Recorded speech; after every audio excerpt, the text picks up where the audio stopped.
أعوذ بالله من الشيطان الرجيم بسم الله الرحمن الرحيم Assalamu alaikum wa rahmatullahi wa barakatuh. Muhtaram musulmon qardoshlar.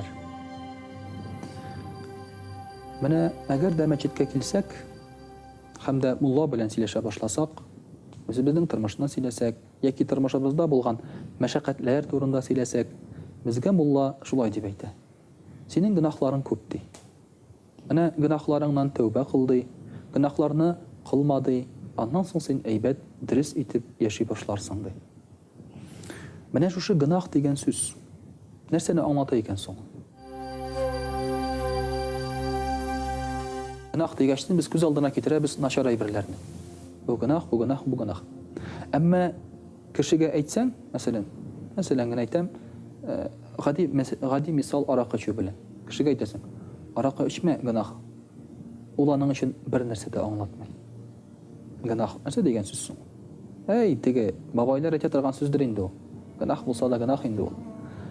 Agarda sen kishiga aytsang, ichma, uchastkovoy senga 15 sutkaga o'tirta, isirib kelish kursi yoki shtraf yoza.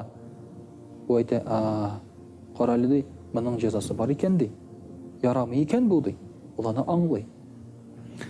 Mana shunga ko'ra gunoh degan so'zning biz muhtaram qardoshlar qay vaqtda tarjimasini, ma'nosini bilmasga mumkinmiz. Gunoh degan so'z bu Alloh Taala bizni tuygan har narsa. Mana ul atala gunohdir. Alloh Taala ayyi. Ul bizni tuyirga da mumkin, tuymasga da mumkin. Nishlab so'ng ali biz anga bo'ysunirga teyish.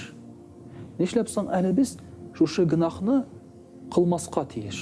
Kim so'ng Alloh Taala? Muhtaram qardoshlar, Alloh Taala bizga bizni narsadan da bo'lsa tuysa, ularni o'zining kaprizi bilan tuymay. Bizga narsanidir yaramay deb aytay ekan, demak ul aybirning, ul tuyuning ostida nindidir ma'na yota. Ham o'ylab qarag'iz.